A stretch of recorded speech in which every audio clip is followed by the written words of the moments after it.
نہ نصیحت حاصل کر سکتے ہیں۔ أو كصيب من السماء فيه ظلمات ورعد وبرق يجعلون أصابعهم في آذانهم من الصواعق حذر الموت والله محيط بالكافرين يكاد البرق يخطف أبصارهم كلما أضاء لهم مشوا فيه وإذا أظلم عليهم قاموا ولو شاء الله لذهب بسمعهم وأبصارهم إن الله على كل شيء قدير۔ یا آسمانی برسات کی طرح جس میں اندھیریاں اور گرج اور بجلی ہو، موت سے ڈر کر کڑاکے کی وجہ سے یہ منافق اپنی انگلیاں اپنے کانوں میں ڈال لیتے ہیں اور اللہ کافروں کو گھیرنے والے ہیں۔ قریب ہے کہ بجلی ان کی آنکھیں اچک لے جائے، جب ان کے لیے روشنی کرتی ہے تو اس میں چلتے پھرتے ہیں، اور جب ان پر اندھیرا کرتی ہے تو کھڑے ہو جاتے ہیں۔ اور اگر اللہ تعالیٰ چاہے تو ان کی سماعت و بصارت لے جائے، بے شک اللہ تعالیٰ ہر چیز پر قدرت رکھنے والے ہیں۔ سامعین، اب ان آیتوں کی تفسیر سماعت کیجیے۔ مؤمن، کافر اور منافق، یہ دوسری مثال ہے جو دوسری قسم کے منافقوں کے لیے بیان کی گئی ہے۔ یہ وہ قوم ہے جن پر کبھی حق ظاہر ہو جاتا ہے اور کبھی پھر شک میں پڑ جاتے ہیں، تو شک کے وقت ان کی مثال برسات کی سی ہے۔ صیب کے معنی مینا اور بارش کے ہیں، بعض نے بادل کے معنی بھی بیان کیے، لیکن زیادہ مشہور معنی بارش کے ہی ہیں جو اندھیرے میں برسے۔ ظلمات سے مراد شک اور کفر و نفاق ہے، اور رعد یعنی گرج جو اپنی خوفناک آواز سے دل ہلا دیتی ہے۔ یہی حال منافق کا ہے کہ اسے ہر وقت ڈر، خوف، گھبراہٹ اور پریشانی ہی رہتی ہے۔ جیسے اور جگہ ہے یحسبون کل صیحۃ علیہم، یعنی ہر آواز کو یہ منافق اپنے اوپر ہی سمجھتے ہیں۔ اور جگہ ارشاد ہے کہ یہ منافقین اللہ کی قسمیں کھا کھا کر کہتے ہیں کہ اے مسلمانوں وہ تم ہی میں سے ہیں، لیکن دراصل وہ ڈرپوک لوگ ہیں۔ اگر وہ کوئی جائے پناہ یا راستہ پالے تو یقیناً وہ اس میں سمٹ کر گھس جائیں۔ بجلی سے مثال دی ہے اس نور ایمان کی جو ان کے دلوں میں کسی وقت چمک اٹھتا ہے تو وہ اس وقت اپنی انگلیاں موت کے ڈر سے کانوں میں ڈال لیتے ہیں، لیکن ایسا کرنا انہیں کوئی نفع نہ دے گا۔ یہ اللہ تعالیٰ کی قدرتوں اور اللہ کے ارادے کے ماتحت ہیں، یہ بچ نہیں سکتے۔ جیسے اور جگہ فرمایا هل اتاک حدیث الجنود فرعون و ثمود، یعنی اے نبی کیا آپ کو لشکر کی فرعون اور ثمود کی روایات نہیں پہنچی تو ہیں، لیکن یہ کافر جھٹلانے میں ہی ہیں، اور اللہ تعالیٰ بھی انہیں ان کے پیچھے سے گھیر رہے ہیں۔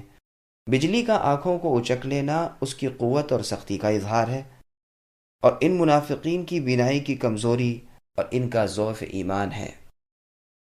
ابن عباس رضی اللہ عنہما فرماتے ہیں مطلب یہ ہے کہ قرآن کی مضبوط آیات ان منافقوں کی قلعی کھول دیں گی اور ان کے چھپے ہوئے عیوب ظاہر کر دیں گی اور اپنی نورانیت سے انہیں مبہوت کر دیں گی۔ جب ان پر اندھیرا ہو جاتا ہے تو کھڑے ہو جاتے ہیں، یعنی ایمان جب ان پر ظاہر ہو جاتا ہے تو ذرا روشن دل ہو کر پیروی بھی کرنے لگتے ہیں، لیکن پھر بھی جہاں شک و شبہ آیا کہ دل میں کدورت اور ظلمت بھر گئی اور بھونچکے ہو کر کھڑے رہ گئے۔ اس کا یہ مطلب بھی ہے کہ اسلام کو ذرا عروج ملا تو ان کے دل میں قدر اطمینان پیدا ہوا، لیکن جہاں اس کے خلاف نظر آیا کہ یہ الٹے پیروں کفر کی طرف لوٹنے لگے، جیسے ارشاد الہی ہے وَمِنَ النَّاسِ مَن يَعْبُدُ اللَّهَ عَلَى حَرْفٍ الی آخر الآیہ، یعنی بعض لوگ وہ بھی ہیں جو کنارے پر ٹھہر کر اللہ کی عبادت کرتے ہیں، اگر بھلائی ملی تو مطمئن ہوئے اور اگر برائی پہنچی تو اسی وقت پھر گئے۔ ابن عباس رضی اللہ عنہما یہ بھی فرماتے ہیں کہ ان کا روشنی میں چلنا، حق کو جان کر کلمہ اسلام پڑھنا ہے، اور اندھیرے میں ٹھہر جانا کفر کی طرف لوٹ جانا ہے۔ اور بھی بہت سے مفسرین کا یہی قول ہے، اور زیادہ صحیح اور ظاہر بھی یہی قول ہے، واللہ اعلم۔ روز قیامت بھی ان کا یہی حال رہے گا کہ جب لوگوں کو ان کے ایمان کے اندازے کے مطابق نور ملے گا، بعض کو کئی میلوں تک کا، بعض کو ان سے بھی زیادہ، کسی کو اس سے کم، یہاں تک کہ کسی کو اتنا نور ملے گا کہ کبھی روشن ہوا اور کبھی اندھیرا۔ کچھ لوگ ایسے بھی ہوں گے جو ذرا سی دور چل سکیں گے، پھر ٹھہر جائیں گے، پھر ذرا سی دور کا نور ملے گا، پھر بجھ جائے گا، اور بعض وہ بے نصیب بھی ہوں گے کہ ان کا نور بالکل بجھ جائے گا۔ یہ پورے منافق ہوں گے جن کے بارے میں فرمان ربانی ہے، یوم یقول المنافقون والمنافقات للذین آمنوا انظرونا نقتبس من نورکم الی آخر الآیہ۔ یعنی جس دن منافق مرد اور منافق عورتیں ایمان والوں کو پکاریں گے اور کہیں گے کہ ذرا کو ہمیں بھی آ لینے دو تاکہ ہم بھی تمہارے نور سے فائدہ اٹھائیں، تو کہا جائے گا کہ اپنے پیچھے یعنی دنیا میں لوٹ جاؤ اور نور ڈھونڈ لاؤ۔ اور مومنوں کے بارے میں اللہ تعالیٰ فرماتے ہیں، یوم تر المؤمنین والمؤمنات یسعى نورهم بین ایدیہم الی آخر الآیہ۔ یعنی اس دن آپ اے نبی دیکھیں گے کہ مؤمن مردوں اور عورتوں کے آگے آگے اور دائیں جانب نور ہوگا، اور کہا جائے گا تمہیں آج کے دن جنتوں کی خوشخبریاں ہیں جن کے نیچے نہریں بہہ رہی ہیں۔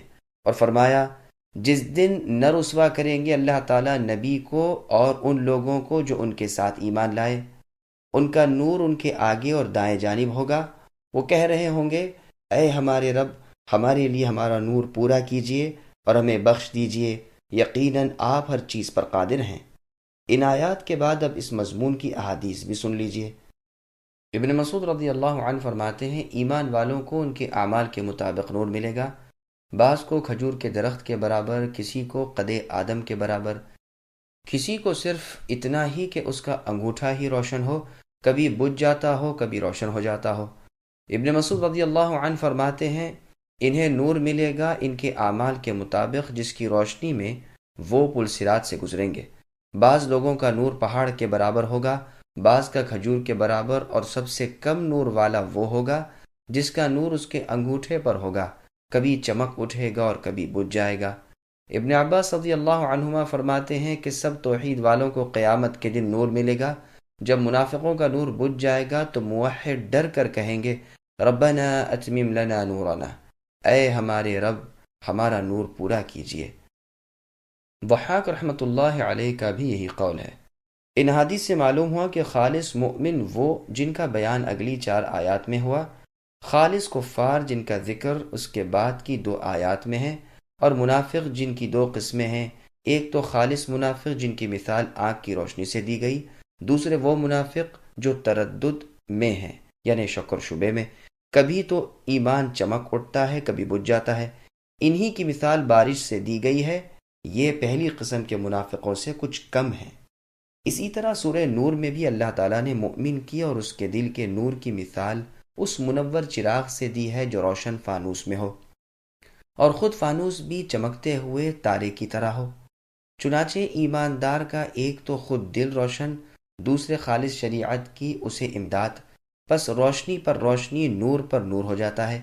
اسی طرح دوسری جگہ کافروں کی مثال بھی بیان کی جو اپنی نادانی کی وجہ سے اپنے آپ کو کچھ سمجھتے ہیں اور حقیقت میں وہ کچھ نہیں ہوتے۔ فرمایا کافروں کے اعمال کی مثال ریت کے چمکیلے ٹیلوں کی طرح ہے جنہیں پیاسا پانی سمجھتا ہے، یہاں تک کہ پاس آ کر دیکھتا ہے لیکن کچھ بھی نہیں پاتا۔ پھر اور موقع پر ان جاہل کافروں کی مثال بیان کی جو سخت جہالت میں گرفتار ہیں، اور ان کی مثال میں فرمایا مانند سخت اندھیروں کے جو گہرے سمندر میں ہو، جو موجوں پر موجیں مار رہا ہو، پھر ابر سے ڈھکا ہوا ہو اور اندھیروں پر اندھیرے چھائے ہوں، ہاتھ نکالے تو دیکھ بھی نہیں سکتا۔ حقیقت یہ ہے کہ جس کے لیے اللہ کی طرف سے نور نہ ہو اس کے پاس نور کہاں سے آئے؟ پس کفار کی بھی 2 قسمیں ہیں، ایک تو دوسروں کو کفر کی طرف بلانے والے، دوسرے ان کی تقلید کرنے والے، جیسے سورہ حج کے شروع میں ہے وَمِنَ النَّاسِ مَن يُجَادِلُ فِي اللَّهِ إِلَى آخر الآیہ۔ یعنی بعض وہ لوگ ہیں جو اللہ کے بارے میں علم کے بغیر جھگڑتے ہیں اور ہر سرکش شیطان کی پیروی کرتے ہیں۔ اور جگہ فرمایا وَمِنَ النَّاسِ مَن يُجَادِلُ فِي اللَّهِ بِغَيْرِ عِلْمٍ وَلَا هُدًى وَلَا كِتَابٍ مُنِيرٍ۔ یعنی بعض لوگ علم اور ہدایت اور روشن کتاب کے بغیر اللہ کے بارے میں لڑتے جھگڑتے ہیں۔ سورہ واقعہ کے شروع میں اور آخر میں سورہ نساء میں مومنوں کی بھی 2 قسمیں بیان کی ہیں، سابقین اور اصحاب یمین، یعنی مقرب بارگاہ الہی اور پرہیزگار نیک لوگ۔ پس ان آیات سے معلوم ہوا کہ مومنوں کی 2 جماعتیں ہیں، مقرب اور ابرار، اور کافروں کی بھی 2 قسمیں ہیں، کفر کی طرف بلانے والے اور ان کی تقلید کرنے والے، اور منافقوں کی بھی 2 قسمیں ہیں، خالص اور پکے منافق اور وہ منافق جن میں نفاق کی ایک آدھ شاخ ہے۔ بخاری اور مسلم میں حدیث ہے، عبداللہ بن عمر رضی اللہ عنہما فرماتے ہیں رسول اللہ صلی اللہ علیہ وسلم نے فرمایا 3 خصلتیں ہیں جس میں تینوں ہو وہ پختہ منافق ہے، اور جس میں ایک ہو اس میں ایک خصلت نفاق کی ہے، جب تک اسے نہ چھوڑے۔ بات کرنے میں جھوٹ بولنا، وعدہ خلافی کرنا، امانت میں خیانت کرنا۔ اس سے ثابت ہوا کہ انسان میں کبھی نفاق کا کچھ حصہ ہوتا ہے، خواہ وہ نفاق عملی یعنی آدمی کے اپنے عمل سے ہو، یا اعتقادی یا اس کے عقیدے کی روح سے ہو، جیسے کہ آیت و حدیث سے معلوم ہوتا ہے۔ سلف کی ایک جماعت اور علماء کرام کے ایک گروہ کا یہی مذہب ہے۔ اس کا بیان پہلے بھی گزر چکا ہے اور آئندہ بھی آئے گا انشاءاللہ تعالی۔ مسند احمد میں ہے، رسول اللہ صلی اللہ علیہ وسلم نے فرمایا دل 4 قسم کے ہیں، ایک تو صاف دل جو روشن چراغ کی طرح چمک رہا ہو، دوسرے وہ دل جو غلاف آلودہ ہیں، تیسرے وہ دل جو الٹے ہیں، چوتھے وہ دل جو مخلوط ہیں۔ پہلا دل تو مؤمن کا ہے جو پوری طرح نورانی ہے، دوسرا دل کافر کا دل ہے جس پر پردے پڑے ہوئے ہیں، تیسرا دل خالص منافقوں کا ہے جو جانتا ہے اور انکار کرتا ہے، چوتھا دل اس منافق کا ہے جس میں ایمان و نفاق دونوں جمع ہیں۔ ایمان کی مثال اس سبزے کی طرح ہے جو پاکیزہ پانی سے بڑھ رہا ہو، اور منافق کی مثال اس پھوڑے کی طرح ہے جس میں پیپ اور خون بڑھتا ہی جاتا ہو، اب جو مادہ بڑھ جائے وہ دوسرے پر غالب آ جاتا ہے۔ اس حدیث کی اسناد بہت ہی عمدہ ہے۔ ابن عباس رضی اللہ عنہما فرماتے ہیں اگر اللہ چاہے تو ان کے کان اور آنکھیں برباد کر دے، مطلب یہ ہے کہ جب انہوں نے حق کو جان کر اسے چھوڑ دیا تو اللہ ہر چیز پر قادر ہیں، یعنی اگر چاہے تو عذاب و سزا کرے، اگر چاہے تو معاف کر دے۔ یہاں قدرت کا بیان اس لیے کیا کہ پہلے منافقوں کو اپنے عذاب اور اپنی جبروت سے ڈرایا ہے اور کہہ دیا ہے کہ وہ انہیں گھیر لینے اور ان کے کانوں کو بہرا اور آنکھوں کو اندھا کرنے پر قادر ہیں۔ قدیر کے معنی قادر کے ہیں، جیسے علیم کے معنی عالم کے ہیں۔ ابن جریر رحمۃ اللہ علیہ فرماتے ہیں یہ دونوں مثالیں ایک ہی قسم کے منافقوں کی ہے۔ او معنی میں واقع ہے، یعنی اور جیسا فرمایا وَلَا تُطِعْ مِنْهُمْ آثِمًا أَوْ كَفُورًا، یا لفظ او اختیار کے لیے ہے، یعنی خواہ یہ مثال بیان کرو خواہ وہ مثال بیان کرو، اختیار ہے۔ قرطبی فرماتے ہیں اور یہاں پر تساوی یعنی برابری کے لیے ہے، جیسے عربی زبان کا محاورہ ہے جالس الحسن او ابن سیرین۔ زمخشری بھی یہی توجیہ کرتے ہیں، تو مطلب یہ ہوگا کہ ان دونوں مثالوں میں سے جو سی مثال چاہو بیان کرو، دونوں ان کے حال کے مطابق ہیں۔ میں کہتا ہوں یہ باعتبار منافقوں کی قسموں کے ہیں، ان کے احوال و صفات طرح طرح کے ہیں، جیسے سورہ براءت میں وَمِنْهُمْ وَمِنْهُمْ وَمِنْهُمْ کر کے ان کی بہت سی قسمیں، بہت سے افعال اور بہت سے اقوال بیان کیے ہیں۔ تو یہ دونوں مثالیں 2 قسم کے منافقوں کی ہے جو ان کے احوال اور صفات سے بالکل مشابہ ہیں، واللہ اعلم۔ سورہ نور میں 2 قسم کے کفار کی مثالیں بیان کی، ایک کفر کی طرف بلانے والے، دوسرے مقلد۔ فرمایا والذین کفروا اعمالهم کسراب بقیعہ، پھر فرمایا او کظلمات۔